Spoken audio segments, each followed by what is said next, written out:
Hello and welcome to the channel. My name's Anthony, and on today's service light reset episode, we've got a 2020 Ford Raptor in the shop today. So we're going to go ahead and go through the oil change reset procedure. First thing you're going to do, power on the vehicle accessory. Just push the start stop button one time, and then using the OK button on the steering wheel, clear through any of the messages that pop up.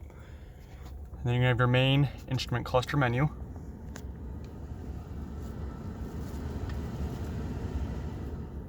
You're going to scroll all the way to the right to settings, and then you're going to scroll down to advanced settings and select OK. Get it better. You're going to select vehicle.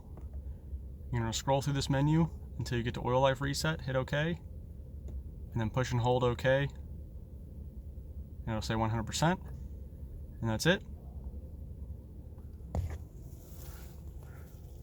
Thanks for watching. Appreciate your supporting the channel. Hope this video was helpful, and we'll see you on the next one.